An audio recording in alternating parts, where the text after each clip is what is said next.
There's a saying old says that love is blind.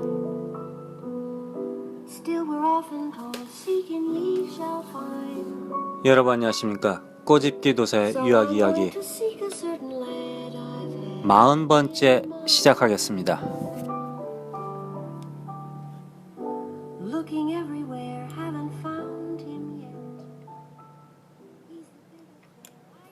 이번 시간에는 저번 시간에 약속했듯이 조기 유학에 대해서 좀 더 디테일하게 여러가지 열거를 했는데, 이번 시간은 조기 유학, 전 그랬죠. 조기 유학을 반대한다고요. 조기 유학의 장점 여러분도 아시죠? 한국의 교육이 완전 개판이라는 거. 100년지 대계, 100년의 커다란 계획이다. 이거 다 개뻥이에요. 1년에 한 번씩 바꾼다는 뭐 계획이니까 거의. 그러니까 교육부 장관 나오면 뭐 또 새로운 교육이 나오고 뭐 그런 거 아닙니까? 옛날에는 뭐 누구 정치인들 뭐 박정희 아들이 대학교 가려고 그런다, 뭐 전도 아들이 대학교 가려고 그런다, 그러면 뭐 그 시스템을 바꿔버렸으니까요. 옛날에 전두환 새끼 아들이 연대인 거 어디 집어넣는데 대몰래서 걔가 거기를 안 들어간 걸로 알고 있는데, 그게 맞나? 모르겠네. 하여튼 그런, 일단은 그 100년지 대계보다는 100초지 대계, 100초 안에 큰 계획을 세운다. 그러니까 아이들이 많이 휘둘리죠, 사실은. 그러니까 아이들이 개싸가지다, 아이들이 나쁘다. 처음에 태어나서 개싸가지고 나쁜 애가 있을 수 있어요. 근데 제 생각에는 통계적으로 봐도 이 부모가, 이 사회가, 국가가 미쳐서 아이들을 그렇게 만들지 않나, 그렇게 생각합니다. 그러니까 아이들이 방학 때 열심히 공부, 뭐 자기 나름대로 자기가 하고 싶은 공부를 하는 게 아니라, 이거 뭐 토플, 뭐 토익, 뭐 필요 없는 거, 봉사를 갖다가 돈 주고 사서 가네 안 가네, 뭐 인턴십을 하네 안 하네, 별짓을 다 하잖아요. 그러고도 이제 애들이 떨어지는 거야. 취직이 안 되는 거야.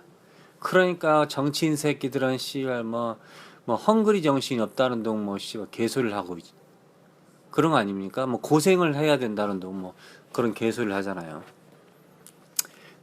그런데 그래서 일단 해외로 많이 가는데, 그럼에도 불구하고 저는 조기 유학은 위험하다, 졸라 위험하다, 그걸 갖다 계속해서 한 20년간 이야기 말하고 있는 사람입니다.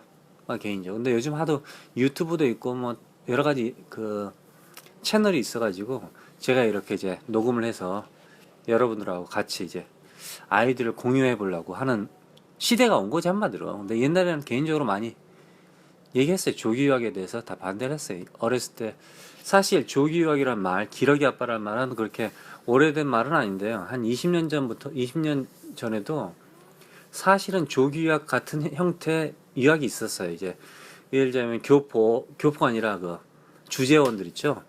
회사 장거리 출장이죠, 한마디로 장기 출장. 아니면 이제 국가 공무원들 해외 나가는 거, 아니면 이제 교수들 교환 교수로 이제 짝퉁 교환 교수 그런 거 나가는 거라든가, 또 목사들, 이 새끼들이 꼭 씨발 막 안식년이면 씨발 캐나다 미국 뭐 이런 데로 간다니까, 이 개새끼들. 그런 애들 자녀들이 거기 있다가 공부하고 1년 뭐 2년 뭐 하여튼 기간 동안 있다가 부모는 돌아가고 아이들이 남는 경우, 그런 경우를 이제 뭐 조기 유학의 1세대라 보시면 되겠네요. 자, 조기 유학의 흐름을 한번 보겠습니다. 기본적으로 이제 고등학교 때부터 시작하죠. 그러니까 한국으로 하면은 중학교 3학년, 그러니까 4년이니까 중3, 1, 2, 3. 4년입니다. 4년. 일반적으로 고등학교가 4년인데 3년도 많은데, 지금 현재 다 사립이지 않습니까? 사립. 법이 그렇게 바뀌었으니까. 뭐 친척이 있던 뭐 다 필요 없어. 부모가 미국에 유학 가지 않는 이상은, 아이가 F2를 받아서 가지 않는 이상은 무조건 다 사립 고등학교를 가야 됩니다. 사립 고등학교는 대부분 이제 4년이에요, 4년. 자, 그러면은 어떻게 이제 조기 유학의 흐름을 한번 해볼게요. 이제 한마디로 고등학교. 그러면서 이제 단점을 말할게요. 먼저 이제 조기 유학에 필이 꽂힌 거, 한마디로. 예? 씨발 옆집에 누구 내 뭐 동창 새끼가 씨발 뭐 조기 유학을 보냈다는 너 나 존나 괴로워. 애들한테 막 씨발 한 달에 1,000만 원 붙여주고 막 진짜 골프 치고 막 진짜 돈이 너무 많이 들어가. 그러면서 씨발 돈 자랑하는 새끼를 보고 열받쳐서 막 조교학을 나도 보내야겠다. 이런 필이 꽂힌 사람들. 먼저 첫 번째로 가장 중요한 게 자신의 재정을 갖다가 확인해야 된다 이거죠.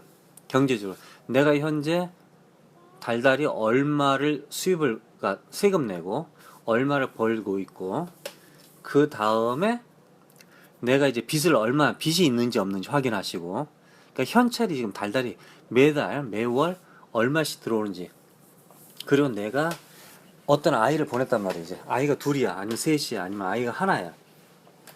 그 아이를 보냈을 경우에 그럼 나머지 돈으로 내가 충분하게 생활을 할 수 있는지 그걸 확인하셔야 된다 이거죠. 그리고 현재 내가 매월 들어오는 수입이 만약에 500만 원이다, 1,000만 원이다, 뭐 2,000만 원이다, 이런 수입이 몇 년 동안 지속될 수 있는지 그 가능성을 한번 타진하셔야 된다 이거죠.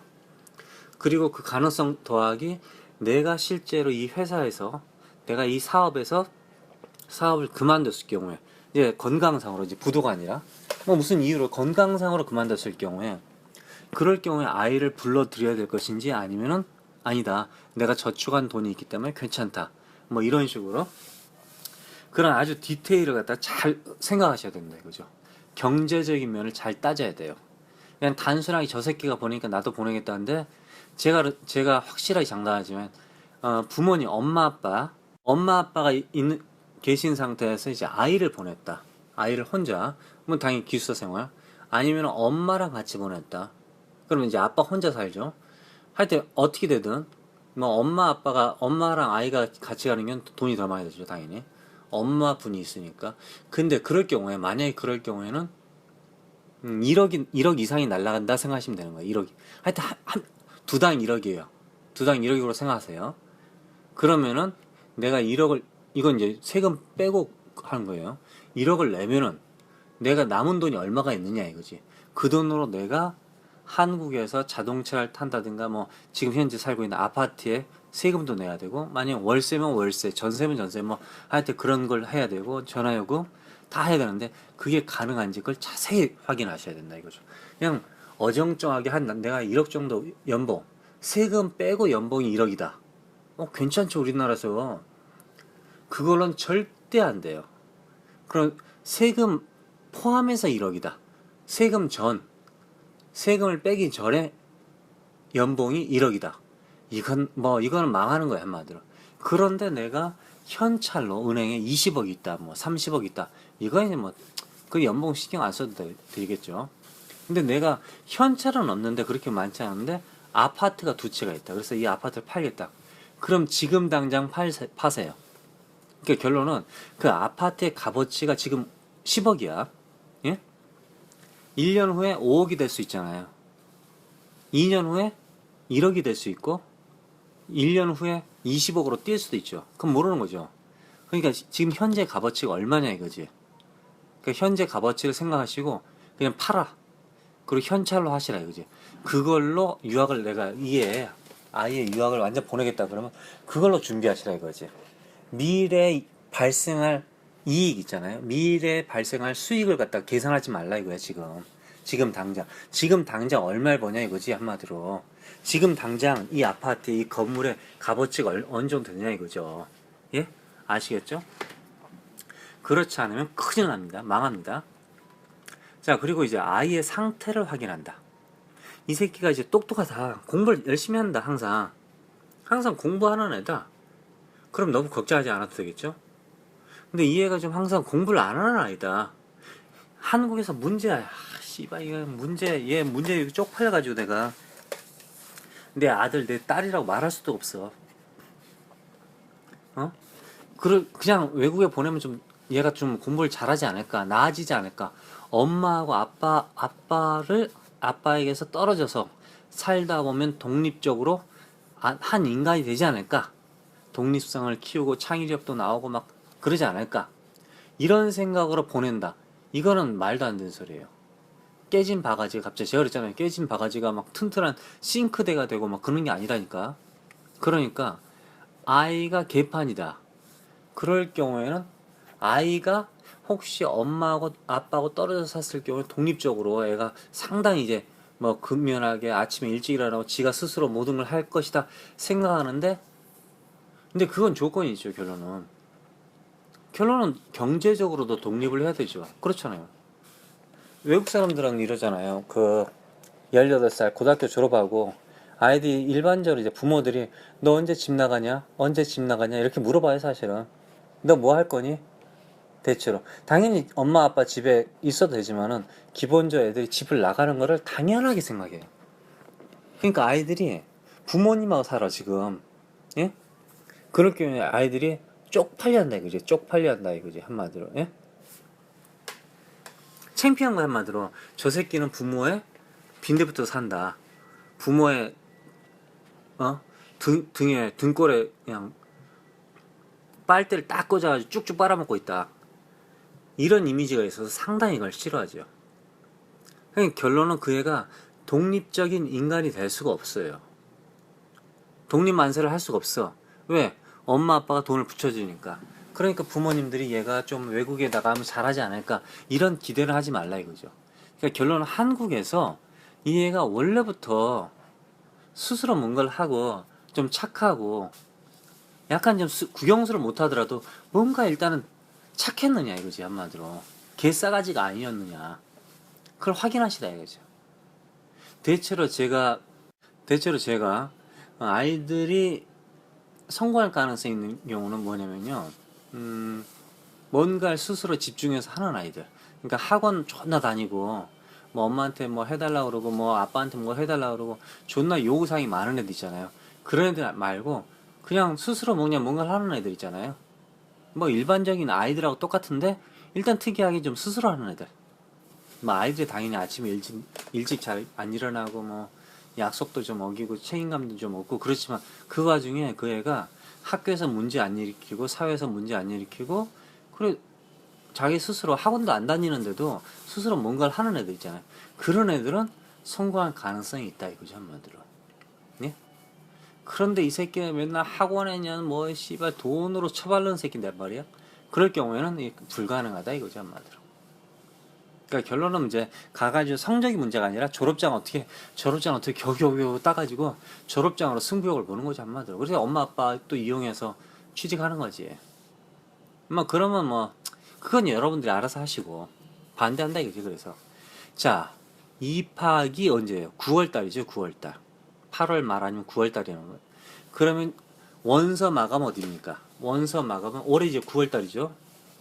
9월 입학하네요. 그럼 원서 마감이 2014년 11월 정도였단 말이죠. 좀 늦은 학교는 2014년 12월 달이 원서 마감이었다 이거죠. 네? 그렇죠? 그렇다면은 고등학교는 롤링 없습니다. 있긴 있는데 뭐 그래도 하여튼에. 자 보세요. 그럼 10월 달, 그러니까 고등학교는 롤링 없다고 쉬운데요. 그냥 간단하게 가을에 들어가시면 돼요. 가을에 들어가는 거예요. 근데 보세요. 근데 항상 없다 해도 100%제 말이 정답은 아니에요. 아시죠? 자, 10월, 11월, 12월 달쯤에까지 이제 좀 늦은 학교는 그 원서를 내야 됩니다. 뭐 당연히 토플 점수 내야 되고, 그리고 고등학교니까 SSAT 시험을 내야 되죠. 그리고 SA 넣어야 되고 뭐 그런 거 있잖아요.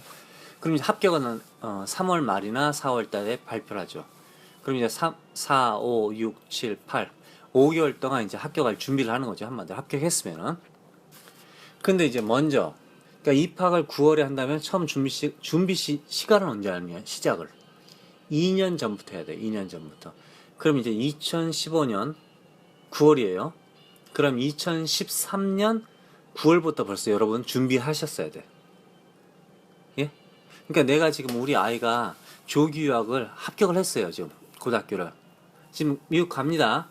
이번 달에 지금 오늘 벌써 갔네. 애들 갔네. 갔어. 그럼 여러분들 실제로 언제부터 준비했느냐? 2013년 9월 달에 시작했어야 된다 이거죠. 그러니까 지금부터 준비를 한다. 그러면은 2017년 9월이죠. 그러면은 지금부터라는 거는 아이가 중학교 3학년이니까 보세요. 중학교 1학년 때부터 중학교 1학년 들어가는 순간부터 준비를 해야 된다 이거죠. 토플, SSAT 준비, 에세이 준비. 이 에세이를 갖다가 씨발 막 에세이는 일반적으로 비슷해요. 그 학교 웹페이지 가고 싶은 고등학교에 눌러보세요. 그럼 어드미션 하면 이제 어플라이 해가지고 보면은요 에세이 리스트가 나와요. 실제로 에세이 내용이 거의 안 바뀌어요. 에세이 내용 보세요. 제목이 나온다고. 둘 중에 하나 골라라, 뭐 셋 중에 하나라고 골라라. 에세이도 존나 많아요. 한 6개인가 7개 돼요. 보통 250자 정도 해가지고 에세이를 갖다 6, 7개 쓰는데 학원에서 다 써줘.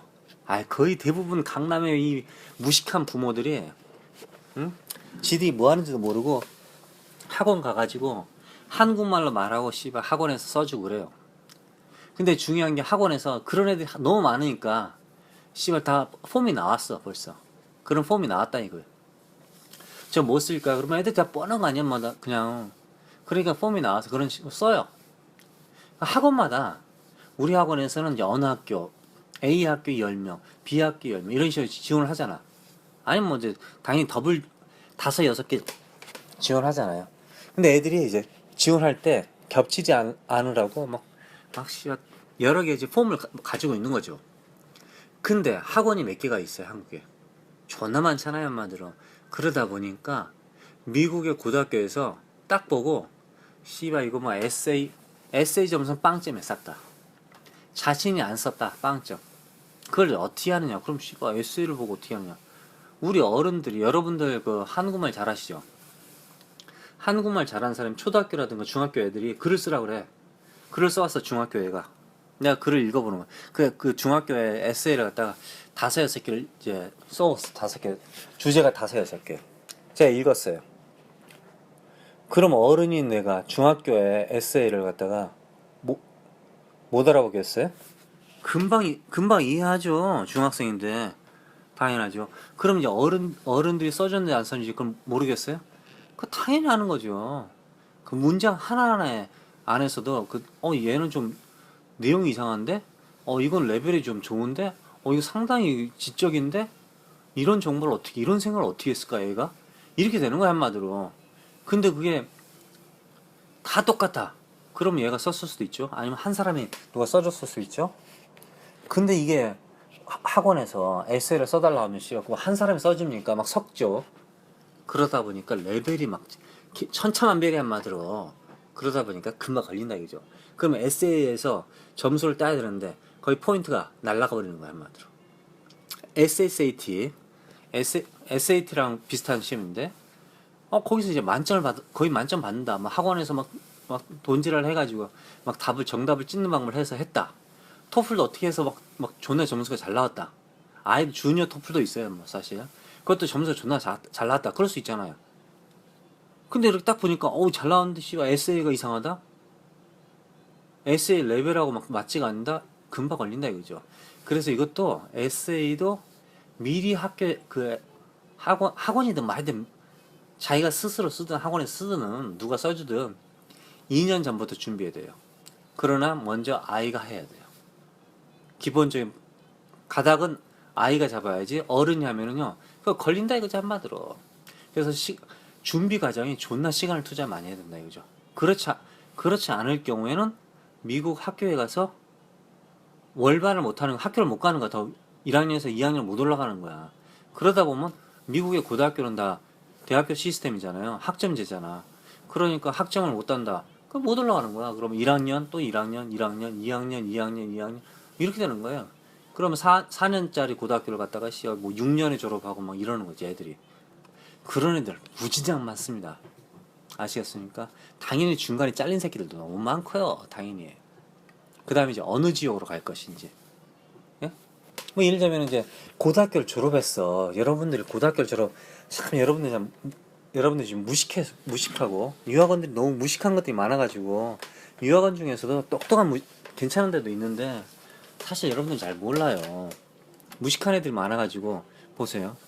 하버드를 들어가고 싶은 거야. 근데 어떤 엄마 아빠가 애를 갖다가 이제 유학을 통해서 했는데 캐나다를 보내는 거야. 캐나다를 보든지 뭐 뭐 캘리포니아를 보낸 거야. 캘리포니아. 하버드 대학교에 가장 가기 쉬운 고등학교가 어디라고 생각하세요? 캠브리지. 매사추세츠에 있는 캠브리지에 있는 고등학교가 하버드 대학교 들어가기가 가장 편합니다. 가장 좋습니다. 가장 어드밴티지가 있어요. 어드밴티지가. 에? 이거 거짓말 같다고요? 아니에요.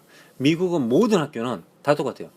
같은 그 지역사회 학생을 먼저 뽑고, 그 도시의 학생을 먼저 뽑고, 그 도시의 근처에 있는 도시를 먼저 뽑고, 그 주의 학생을 먼저 뽑고, 그 주에서 가까운 주를 먼저 뽑고, 그리고 미국 내 학생들을 먼저 뽑고, 그 다음에 외국 학생들 중에서 많지 않은 학생, 지원자가 많지 않은 학생을 먼저 뽑고, 그 다음에 그러면서 점점 지원자가 많은 학생을 그 다음에 뽑는 거예요. 이렇게 되는 거죠. 아시겠죠? 그러므로 같은 시스템 내 가장 그 사람들이 보기에 가장 알기 쉬운 하버드 대학교에서 가장 알기 쉬운 고등학교 시스템이 어디예요? 캠브리지. 그 동네에 있는 고등학교겠죠. 이 학교는 알잖아요. 그러니까 하버드 대학교에서 가장 가까운 학교가 하버드 대학교를 가장 가기 쉽다 이거죠. 그런 뜻이에요, 한마디로. 그럼 이제 그 학교가 공부하기 쉽냐? 그러진 않죠. 어떤 데는 다 똑같아. 그러니까 캘리포니아 갔다 해서 공부가 쉽고 뭐 하버드 근처는 어렵고 그런 건 아닌데. 그러니까 될 수 있는 대로 자기가 가고 싶은 학교 근처 주를 가라 이거죠, 한마디로. 또 장점이 있어요. 그 학교를 내가 고등학교를 갔어. 예를 들자면 이제 캘리포니아에 있는 칼텍에 갔어요. 가고 싶어. 그러면 캘리포니아 근처에서 이제 학교를 다녀. 그럼 이제 대학교를 이제 지원하는데 미리 가서 볼 수 있잖아요, 그 학교를. 그쵸? 근데 캘리포니아 사는 애가 하버드를 왔다 갔다 어떻게 해, 여러분. 그런 생각 해봤어요? 아니, 국가를 뛰어넘고 막 가는 건데, 비행기 타고 6시간 걸리는데, 그것도 돈이 들잖아요. 그쵸? 그러니까, 정말로 가고 싶은 학교들이 많은 곳. 그래서 대부분 사람들이 동부에 조기 유학을 가더라도 동부 쪽으로 가는 이유가 다 그런 겁니다. 아시겠어요? 하버드, 예일, 스탠포드, 뭐, 다스마트, 브라운, 뭐, 코넬, 콜롬비아 다 있잖아요. 프린스턴, 스탠포드는 서부지만 예일 싹 다 있잖아요. 그쪽에 좋은 학교들은 유펜도 있고요. 예? 그러다 유니버시티 버지니아도 있죠. 펜스테이트 있죠. 유니버시티 일리노이 있죠. 노스캐롤라이나 있죠. 버지니아 있죠. 피츠버그 있죠. 카네기 멜론 있죠. 존슨 홉킨스 있죠. 조지 워싱턴 있죠. 워싱턴 유니버시티 세인트루이스 있죠. 뭐 동부 쪽이면 그래도 좀 멀지만은 뭐 시카고 있죠. 예. 노스 웨스턴 있죠. 아유. 그러니까요. 그러니까 그 지역을 가라 이거죠. 한번 근데 캘리포니아로 갔다. 그럼 뭐 스탠포드, 유덥 있죠. 유니버시티 워싱턴 있죠. 예. 그다음에 이제 뭐 캘리포니아 대학 쪽 있죠. 그다음 칼텍 있죠. 유니버시티 서던 캘리포니아 있죠. 뭐 그다음에 주립대 다른 주립대 합시다. 그냥 주립대 같은 콜로라도 같은 거라든가, 예? 콜로라도 볼도 있죠. 뭐 애리조나 스테이트 유니버시티 애리조나 있죠. 뭐 그런 학교들. 그러니까 이제 고등학교를 어느 지역으로 갈지 결정하시라 이거죠. 필리핀에 있는 고등학교를 갔다. 그럼 필리핀 대학을 갈 수도 있죠. 그렇지 않습니까? 아니면 뉴질랜드 갔다. 뉴질랜드 대학을 갈 수도 있는 거죠. 당연히 필리핀에서 대학을 갔다 그러면 미국으로 지원할 때는 외국인 자격으로 지원하는 겁니다. 아시겠죠? 그러니까 성적을 갖다가 덜 믿는다 이거지, 한마디로. 아시겠죠? 그러니까 모든 게 똑같은 애야. A하고 B가 성적이 다 똑같아. A 학생하고 B하고 모든 게 다 똑같다고 합시다. 그냥 뭐 가짜로. 근데 한 애가 필리핀이고 한 애는 미국이야. 그럼 미국 대학교에서 누굴 먼저 믿을까요? 성적이 다 똑같은데 미국 학생을 믿죠. 미국에 있는 학생을 믿죠. 외국 사람이라도. 왜? 시스템이 같으니까 그거 알 수 있잖아요. 한국의 고등학교 성적을 안 믿는다니까요. 한국에서 아이들이 SAT, 토플 이런 거 진짜 그거 잘 안 믿어요. 실제로. 이건 거짓말이 아니라니까. 다 써주고 SAT든 토플도 가짜라고. 그러니까 갑자기 이번 달은 취소한다 이런 말 하잖아요. 그냥 안 믿어준다고. 그냥 한국 학생을 몇 명 받아주는 거야.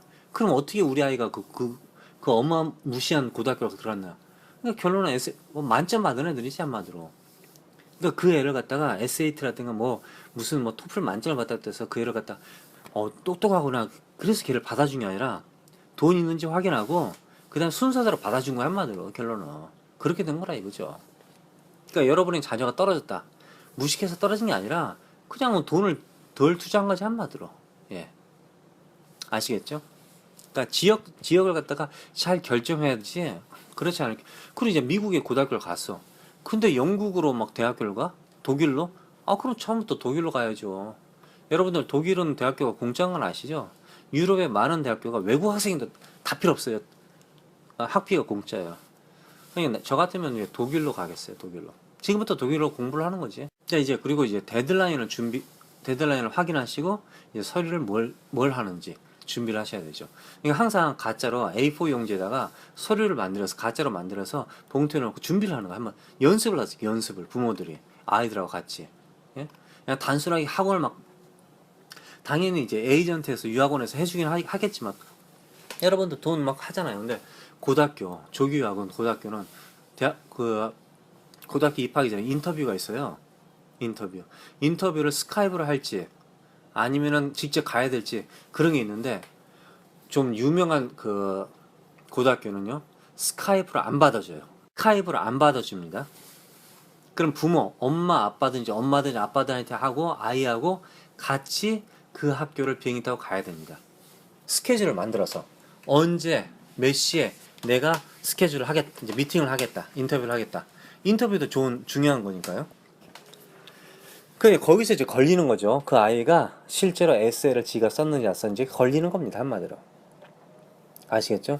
보통 랭킹이 낮은 그 고등학교 랭킹이 낮은 학교는 이제 사립학교 중에서도 그런데 스카이프로 인터뷰를 하기도 합니다. 그럼 좀 편하죠. 근데 가야 되는데 이거 엄마 아빠가 용기가 있는 사람이면 그냥 뭐 애 데리고 영어를 못하더라도 난 영어 못한다 까놓고 하고 아이는 영어를 좀 했으면은 좀 영어를 하고 당연히 조기유학이니까. 그런데 못한다. 그러면 이제 랭귀지를 누가 번역하는 사람 가야 되잖아요.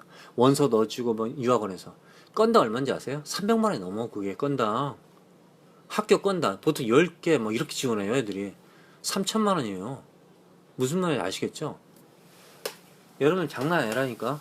여러분들이 무슨 우리 애 새끼를 갖다가 뭐 내가 이제 내 동창 새끼가 뭐 조기학 보내고 자랑한다 그래가지고 나도 열받쳐서 우리 애를 조기학을 보내려고 했는데 이게 장난이 아니에요 여러분들.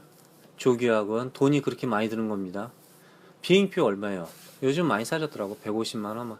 그럼 엄마 아빠 300, 애 150, 한 450, 500만 원. 그다음에 자동차 빌리고 모텔 잡고 호텔 잡고 학교 가가지고 학교를 가는 뭐로 한 군데만 가서 인터뷰가 옵니까? 여러분 무슨 뭐 애가 천재예요? 지원하고 곧바로 합격을 해버려? 그러지는 않잖아요. 여러 군데 집어넣을 거 아니에요. 그럼 결론은 여러 군데 돌아다니지 시간도 깨지죠. 그렇죠? 그럼 엄마 혼자 갔는데 아빠 혼자. 그럼 엄마 영어를 잘하면 아빠가 영어를 잘하면 아무 이상 없는데 그렇지 않을게요. 누군가 붙어야 될 거 아니에요. 그게 돈이라 이거지 한마디로. 한국에서 유학원에서 어떻게 하면은 그게 몇백이 깨지는 거고 뭐 정 안 되면은 보스턴 신문 있잖아요. 한국 사람들이 하는 신문 아니면 캘리포니아에 있는 뭐 한국 사람 그런 데서 이제 모집을 하는 거지. 유학생 중에서 혹시 뭐 그날 뭐 몇 시에 시간 있는 사람 모여라 해가지고 뭐 걔한테 뭐 하루에 일당 100불을 주고 뭐 자동차를 타고 가가지고 뭐 그렇게 할 수도 있죠. 이게 돈이 많이 드는 거라니까요. 여러분들 무슨 애들 장난이라고요. 그리고 인터뷰를 이제 하잖아요. 그럼 인터뷰할 때 질문할 거 그리고 또 개인 소개 그리고 부모도 준비해야 되죠. 뭐 이게 아이들만 인터뷰하는 게 아니에요. 부모도 인터뷰를 해요, 여러분들. 그러니까 부모도 준비를 해야 된다 이죠. 그러니까 그쪽에서 무슨 질문을 할 것이다. 그럼 나는 이렇게 대답할 것이다. 이런 여러 가지 그 각오를 해야 된다 이거죠. 아이 같은 경우는 이제 거기서 질문을 하죠. 그럼 아이는 대답을 하고. 근데 이제 부모 같은 경우는 부모가 질문하고 그쪽에서 대답을 하죠. 근데 멍하게 커피 한 잔 마시고 그냥 나오는 거야. 영어 못하면은. 그러면 뭐 그냥 나 돈이 많아요 이렇게 쓰세요. 그냥 돈이 많다고. 그러면 그냥 합격하는 거죠. 그렇지 않을 경우에는 떨어지죠. 그럼 뭐 500만 원, 1000만 원 날라가는 거예요 그냥 한 방에. 그럼 조기 유학도 못하고 1,000만 원 날라가는 거죠. 예. 그리고 이제 합격을 했어요. 만약에 4월달 합격증이 온 거야. 와, 너무나 기분 좋은 거야. 내가 원하는 고등학교를 이제 가게 된 거지. 우리 아이가 이제 공부를 할 거야. 그럼 이제 5개월 정도 남았잖아요. 근데 그때부터 본격적으로 이제 학교 공부를 하는 거죠. 이제 미국의 역사를 갖다 영어로 읽고, 또 미국의 뭐 애들이 읽는 책을 읽고, 그리고 이제 글도 써보고, 유튜브에서 이제 수업도 들어보고, 별짓을 다 해야 되는 거죠, 한마디로. 그때는 이제. 당연히 이럴 경우에 이제 또 멍청한 부모들은 뭐 이때 돈을 갖다가 뭐 무진장 투자해가지고 학원을 이제 보내는 거 애들을. 그럼 뭐 한국의 어떤 학원에서 진짜 미국 고등학교 수업을 가르치냐 어쩌냐 그러는데 걔들 다 개뻥이에요. 무슨 고등학교 교사 자격증도 있는 것도 아니고 그냥 뭐 책 읽어주고 그러는 거지 한마디로. 그렇게 수준이 낮아요 사실은. 스스로 해야 돼 사실은. 그러니까 거기서부터 벌써 학원에 다니기 시작하면 걔는 이제 멍청해진 거야. 그럼 미국 가서 이제 공부 못해요 사실. 지 스스로 해야 되는데 미국에서 무슨 학원에서 뭐 수업을 갖다 가르쳐 주는 것도 아니고 학교에서 곧바로 수업을 들어야 되는데. 그러니까 일단은 그 아이가 먼저 깨질 거라 생각하세요 그냥. 아, 이 애가 한 학기 정도는 깨질 거다. 그러니까 아이들은 금방 흡수하니까, 바보 아닌 이상 금방 흡수하니까 금방 나아져요 사실은. 너무 걱정하지 말고 일단 한국어 책도 읽고 미국어 책도 읽는데 역사책이든 사회책이든 많이 읽어야 된다 이거죠. 가기 전에. 그렇지 않으면 애가 바보가 된다 이거죠. 그리고 이제 갈 책 준비도 하고 뭐 옷이라든가 그 환경도 공부하시고. 당연히 또 그 아이가 입학하잖아요. 그러면 부모가 또 가야 됩니다. 사실은 입학식 때 그냥 애만 보낼 수도 있는데 가야 돼 사실. 왜냐면 기숙사도 확인해야 되고 어쩌고 하려면 가야 돼. 그러면 또 돈이 또 500만 원 깨지네. 그러는 거야 한마디로. 여러분들 이게 조기 유학이 무슨 애들 장난이 아니에요. 아시겠죠? 여러분들 연봉이 1억이라고 해서 애 하나밖에 없는데 보내겠다 이거 안 되는 거예요 사실은. 그 다음에 이제 처음에 이제 들어갔지 않습니까 가을에. 그럼 들어가자마자 좀 있다가 추수감사제로 방학을 하네. 보통 이제 기숙사에 들어가면요 방학 때는 그 안에서 생활할 수도 있어요. 근데 어떤 학교에서는, 대부분 학교에서는 그 기숙사에서 나와야 돼요. 그러면 추수감사절 방학이 일주일 정도 됩니다. 일주일 나와야 돼. 그럼 얘가 성인이 아니잖아요. 그러니까 호텔이라든가 모텔을 혼자서 예약을 할 수가 없어. 어른이 예약을 해. 그럼 아이가 체크인해서 들어가? 그것도 안 돼요. 그럼 걔는 결론은 나와야 돼. 나오면 비행기를 타고 한국으로 와야 되죠. 그래서 인천공항에 새벽에 그 미국의 추수감사절 시작하는 때 보면은 인천공항에 부모들이 무진장 가서 서 있습니다. 차 타고. 애들 조기유학 갔다 돌아온 애들. 걔네들 픽업하더라고. 그래서 강남 대치동에 가면은 일주일짜리 학원이 무지장 많아요. 일주일에 학원. 일주일 동안 수업을 듣는데 1,000만 원이야. 아니 1,000만 원이 아니라 100만 원, 뭐 200만 원, 300만 원 이래요. 일주일 동안 수업 듣는데 뭐 스파르타식으로 그런 이상한 게 있는데요. 그것도 돈이죠, 여러분들. 그러면 그 애가 안 돌아오는 방법은 뭐냐? 근처에 있는 한국인들이 하는 기숙사를 이용해서 홈스테이를 합니다. 홈스테이. 밥 재워주고 밥 주고 뭐 또 그리고 뭐 아이들 뭐 과외라든가 학원 연결시켜주고 돈 뜯어내고 뭐 그러는 거지 한마디로. 아니면 이제 미국에 친척이 있을 경우에는 친척에다 보내면 좋습니다. 그러나 미국의 친척은 여러분들이 생각하는 한국 사람이 아니기 때문에 정확하게 생활비를 그 아이에게 쥐어줘야 됩니다. 그럼 그 아이가 친척분에게 생활비를 주는 게 맞다고 생각합니다. 미국의 친척은 여러분들 생각엔 친척이 아니에요, 진짜로. 조심하셔야 됩니다. 그러니까 실제로 내 형제라 하더라도. 그리고 이제 겨울방학이 왔습니다. 그럼 겨울방학은 한 15일 정도 됩니다. 그때 다시 한국에 또 와야 됩니다. 그럼 비행기값이, 그러니까 그때는 이제 그 애가 혼자 올 수도 있어요. 이제 학교에서 버스라든가 택시를 어레인지해서 공항까지 갑니다. 공항에서 이제 비행기 타고 오는 거죠. 그러니까 결론은 비행기값이 또 들어갑니다. 왕복으로. 추수감사절 왕복, 겨울방학 왕복. 처음에 학교 들어갈 때 편도 아셨죠? 그러면 이제 5번입니다. 왕복. 비행기표가 5번. 그 다음 봄방학이 왔습니다. 그것도 일주일이 좀 더 돼요. 봄방학 왕복. 여름방학이 왔습니다. 여름방학은 보통 2달, 2달 반, 이 정도, 3달 정도 됩니다. 그땐 당연히 한국에 오겠죠. 그러니까 결론은 어떻게 됩니까? 여름방학, 그러니까 결론은 하나, 둘, 셋, 넷, 4번이니까 4번. 왕복 비행표를 왕복 4번을 사야 된다 이거죠. 4번을 사든지 그 아이가 미국에서 머문다면은 그에 준하는 생활비가 들어간다 이거지 결론은. 아시겠죠? 그러면 싸게 100만 원 잡으면 400만 원이고 200만 원 잡으면은 800만 원이고 300만 원 잡으면은 1200만 원입니다. 비행값이. 그렇다 이거죠 한마디로. 자 학비. 이제 아이 학비 이제 공부를 시작합니다. 그럼 학비 냅니다. 학비를 갖다가 한 방에 낼 수도 있고요. 이제 한 학기를 한 방에 낼 수도 있고 한 학기가 16주 정도 돼요. 15주에서 16주 한 방에 내기도 하고 아니면은 뭐 달달이 내기도 하고 뭐 3개월에 한 번, 4개월에 한 번씩 나눠서 내기도 하고 그러기도 합니다. 그리고 이제 기숙사 비용 밥도 주고 재워주고 기숙사.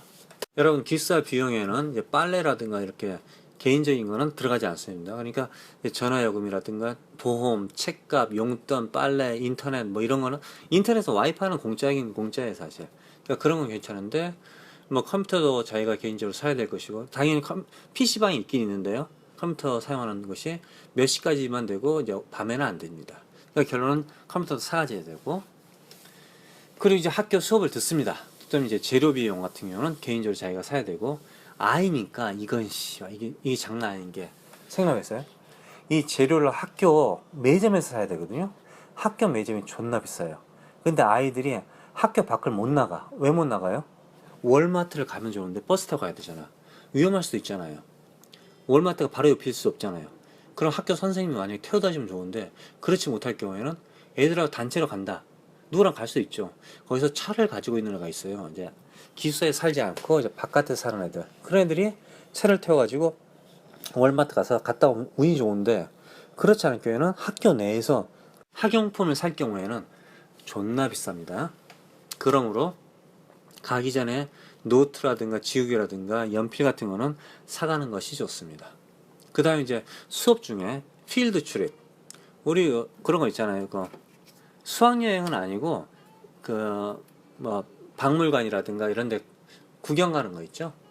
연수 간다든가 뭐 하여튼 그런 거 하루 당일치기라든가 1박 2일 가기도 하고 1박 그건 돈이 따로 들어갑니다. 애들 가는 거야. 나는 안 가 그러면 우리 애는 씨발 쪽팔려가지고 조기학을 보내놨더니 거기서 이제 거지같이 살라 이거야. 또 그러지 못할 거라 이거죠. 그래서 결론은 필드 칩도 돈이 또 들어갑니다. 그게 10만원? 20만원? 여러분들이 생각하셔야 돼. 그리고 학교 내에서 우리 아이가 음대 쪽으로 이제 미래 줄리어드 음대라든가 뭐 인디애나 유니버시티 음대를 가고 싶은 거야. 아니면 디자인 쪽으로 뭐 하여튼 뭐 음대 쪽으로. 그럼 개인 과외를 받아야 된다. 학교 내에 개인 과외가 있습니다. 그거 시간당 얼마예요? 비싸죠? 학교 외에 과외도 있습니다. 비싸죠? 학교 외에 과외는 여러 가지 있어요. 종류가. 수학도 있고 국어도 있고 뭐 다 있잖아요. 우리나라 한국 학원이 하니까. 그런데 있으면 이제 가까우면 가는 거야 한마디로. 그래서 우리 아이가 다니는 학교가 사립인데 존나 시골이다. 그럴 경우에는 그런 건 없죠 한마디로. 그렇지만 일단은 학교 내에 과외가 있다는 거. 그리고 이제 학교 내에서 기부를 강요당하죠. 기부. 부모님에게 존나 편지가 오는 거 한마디로 뭐 여러 가지. 그냥 불안한 거 한마디로. 야 이번 주에 엄마 아빠들 미팅 있었다. 뭐 씨발 뭐 이러는 거야. PTA가 있었다. 엄마 아빠들이 바자를 했다는 둥 뭐 예? 이런 게 오는 거야 한마디로. 사진도 오고. 그리고 뭐 이번에 누구 발표했는데 뭐 너는 안 왔네 뭐. 그리고 아이가 기가 죽었네 뭐 이렇게 되는 거 한마디로. 그러니까 부모가 갈 수 있으면 가야 되는데 못 갈 경우에는 이제 기부를 하는 거지. 불안하니까. 예, 아시겠죠? 그러니까 기부도 그럼 여러분들 생각하세요. 얼마를 해야 되는지. 보통 이제 잘 나가는 애들 뭐 몇백만 원, 몇천만 원 하더라고 보니까. 예.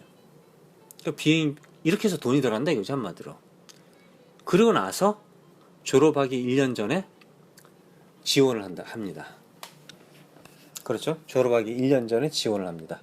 그러니까 고등학교 이제 3학년 한국식으로 하면 고등학교 2학년 때 지원을 벌써 들어간 거죠. 지원을 하고 합격이 언제 나오냐? 고등학교 3학년 4월 달에 합격증이 날라오죠. 그렇죠? 그렇게 되는 거죠. 그럼 이제 고등학교를 졸업하면은 5월 달에 졸업하면은 고등학교를 5월이나 4월 달에 졸업하면은 마지막 학기죠. 이제 5월 달에 졸업하면은 가을부터 대학교를 가는 거죠. 그러니까 결론은 언제부터 이제 대학교를 지원을 준비하느냐 하면은 이제 한국시로 고등학교 2학년이 아니라 한국식으로 고등학교 1학년 때 벌써 대학교를 지원 준비를 하는 거죠. 당연히 그때 대학교를 지원해서 합격하는 경우도 있습니다. 예, early decision이라고 하는 게 있는데요. 그건 나중에 얘기하고요. 그래서 토플 준비하고 SAT 준비하고, 그러니까 여름방학 때 와가지고 한국 애들이 뭐 난리 난다니. SAT 뭐 몇백만 원 이러죠. 몇백만 원 학원비가. 그래서 답을 찍고 막 그런다고 하잖아요. 근데 실제로 SAT도 준비를 어떻게 하면은 미국 내 고등학교에서 수업을 계속 많이 듣는 거야. 수업을 들으면서 책을 도서관에서 책을 계속 읽어요. 소설책도 역사책도 읽으면서 그 안에서 단어를 배우잖아요. 그럼 실제로 SAT 성적이 좋습니다. 그러니까 제가 그랬잖아요. 1590점 맞았어, SAT를. 이 장난이 아니, 1590점 미국애가. 근데 한국애가 1700점, 1800점 맞는 거야. 그럼 미국 사람들이 눈 하나 깜짝을 안 해요. 근데 이렇게 되는 거죠, 한마디로. 왜? 다 알아. 쟤네들은 답을 갖다 찍는데 우리는 결론은 생각해서 답을 낸 거야, 한마디로. 그러니까 몇 개 틀려도 미국 사람들은 1590점도 대단한 거야. MIT 가는 거예요. 근데 한국 애들은 1800점 맞아야지 MIT 가는 거야, 한마디로. 왜? 애들이 다 답을 찍어서 점수가 다 높거든. 근데 실제로 사람들 앞에 서서 말도 못하고 글도 잘 못 쓰고 그러는 데가 어떻게 SAT를 그렇게 맞았는지 이해가 안 되는 거지. 그러니까 만약에 고등학교에서 정식으로 미국에서 공부를 잘했다. SAT가 그렇게 점수가 안 나왔다. 안 나왔어도 얘가 에세이를 너무나 잘 썼다. 학교 수업을 대단히 잘했다. 학교 내에서 활동을 너무나 멋지게 했다. 발표도 잘하고 뭐 학교에서 인기 짱이었다. 미국 학교에서. 그럴 경우에는 미국에서 이 아이가 심지어 외국인이라도 SAT를 잘 안 봅니다. 그러니까 결론은 모든 걸 다 찍으려고 하니까, 미국에 가서도 애들이 찍으려고 하니까 결론은 뭐 개판인 거죠, 한마디로. 그러니까 여러분들이 누구하고 경쟁을 하느냐 이거죠, 한마디로. 누구하고. 그리고 이제 한국 아이들이 이제 미국의 좋은 유명한 대학교를 갈 때는 그걸 합니다. 봉사활동 같은 거, 사립학교 봉사활동 같은 것도 느는데, 봉사활동도 뭐 고등학교 2학년 때부터 시작해야지 고등학교 2학년, 3학년 끝나 1, 2년 이런 거 안 됩니다. 벌써 처음에 조기유학을 가기 전부터 이 아이가 무슨 봉사활동을 할 것인지, 무슨 취미 활동을 할 것인지, 무슨 인생을 갖다 계획을 할 것인지를 벌써 계획을 세워놓고 그때부터 시작해야 돼요. 그때부터 시작을 하지 않으면 늦어요. 그럼 미국에서 절대 안 믿어줘요. 그럼 결론 어떻게 되는 줄 아세요? 그럼 내가 왜 하버드 떨어졌지? 결론은 순서예요. 순서. SAT 성적, 토플 성적, 그냥 이걸로 순서로 가는 거예요, 한마디로. 완전 운이에요, 운. 우리 아이가 머리가 나빠서, 우리 아이가 머리가 똑똑해서 합격한 게 아니라니까요. 완전 순서. 그럼 그 아이가 하버드 들어갔다? 졸업 못 합니다. 돌대가리 됩니다. 그러니까 처음부터 봉사 활동을 하든지 특별 활동을 하든지 무슨 활동을 하더라도 처음에 조기유학을 지원할 때부터 벌써 준비가 돼 있어야 된다, 그죠? 그때부터 계속 해야 된다, 그죠? 차근차근. 여러분도 혹시 썸네일이라는 말 아세요? 썸네일. 이게 엄지손톱이라는 뜻이거든요. 그러니까 엄지손톱만하게 조그만 쪽지, 메모라는 뜻인데요, 사실은 이제 계획표. 우리가 이제 디자이너들이 가끔 가다가 어떤 디자인 할 때 스케치 하잖아요. 스케치 막 나무 종이에다 막 스케치 하잖아요. 그런 걸 이제 모은 다음에 마지막 파이널 프로젝트가 이제 완성되는 거잖아요. 그러니까 조그만 메모 같은 거, 이런 걸 갖다가 썸네일이라고 그래요. 이제 엄지손톱이라고 그러는데, 이런 썸네일을 아주 미국 사람들이 중요하게 생각해요. 그러니까 이 애가 포트폴리오를 만들었다, 아니면 이 아이가 뭐 봉사활동을 했다, 결과가 어떻다, 상을 받았다, 그게 아니라 어느 정도 몇 년 동안 계속 했다, 꾸준히 했다, 이걸 본다 이거죠, 한마디로. 뭐 그런 거 있잖아요. 뭐 가난한 사람들서 집을 져주고 쭉 그런 개짓을 하던데 보니까, 어떤 애들 대학 가려고 그것도 보니까 1년이 하는 거야. 1년 여름방학 때. 그 짓은 누가 못해? 다 하는 거야. 그러니까 결론은 그 애가 그 학교를 갔다 그걸로 들어간 게 아니라니까요. 그냥 완전 성적으로 자르는 거야, 한마디로. 그런 거 하려면 차라리 그냥 SAT에다 돈 무지랑 투자하고 토플에다 돈 투자해가지고 그냥 그 성적 만점 받으세요. 완전 만점 받아서 보내버리세요. 그냥 뭐 성적을 사든지 뭐 해가지고 보내.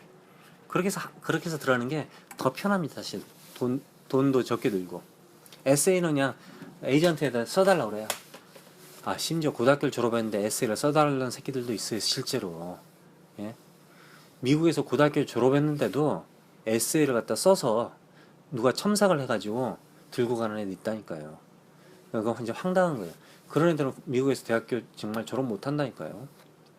그러니까 여러 가지 제가 봤을 때는 조기유학은 정말 문제가 많다. 그리고 문제가 없더라도 너무나 아름다운 교육이지 않습니까? 미국 교육들이. 그러니까 뭐 당연히 독일, 뭐 영국, 뭐 핀란드, 노르웨이 이런 데 교육이 정말 좋거든요, 고등학교가. 그런데 중요한 게 비용이 너무 많이 든다 이거죠. 그래서 미국을 가지 마시고 차라리 핀란드, 스웨덴, 뭐 독일 이런 쪽으로 한번 생각해 보세요. 찾아보세요. 어쩌면 비용이 적게 들지 않을까. 캐나다도 요즘 캐나다, 호주가 너무 물가가 많이 올라서 좀 추천하지는 않아요, 사실. 그리고 하와이 같은데 고등학교 가지 마세요. 하와이 가면 하와이 대학교 가는 거예요, 사실. 저 하와이 대학교 별로 추천하고 싶은 마음은 없어요. 하와이 대학교는 딱 한 가지가 좀 괜찮다고 그러더라고요. 전공이 국제관계. 근데 솔직히 해서 하와이는 가지 마세요. 왜냐면 하와이 대학교는 그 대학교 랭킹이 낮고 자시고 뭐 그게 문제가 아니에요, 사실. 생활비가 너무 많이 들어가요. 하와이는 전체적으로 그 전체가 관광지라서 일반인들도 피해를 봅니다. 그래서 거기서 관광지에서 관광객을 위해서 먹고 사는 사람 아니면 관광객 요 두 종류 빼놓고 나머지 사람들은 다 피해 보는 거예요, 한마디로. 그러니까 관광객에서 돈을 뽑아 먹고 살아야 되는데 그렇죠. 내가 그냥 단순히 돈을 쓰고 있는 거잖아요, 한마디로. 관광객은 패키지로 가잖아요. 그러다 보니까 어느 정도 싸지. 근데 거기 유학생이다 거기 산다 그러면은 패키지도 아니죠. 그렇다가 하와이가 뭐 물가는 비싼데 뽕이 좋은 것도 아니고 그쪽 동네가 좋은 회사가 있는 것도 아니고 그러다 보니까 하와이는 미국 사람들 살기에는 가장 나쁜 곳이다. 저는 그렇게 생각하고 있습니다. 그래서 유학생들도 하와이는 가지 않는 게 좋아요, 사실. 날씨는 좋죠. 뭐 당연히 놀기도 좋겠죠. 겨울 옷이 안 된다?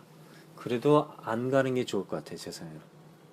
자, 이번 시간은 여기까지 하고 다음 시간에 뵙겠습니다. 고맙습니다.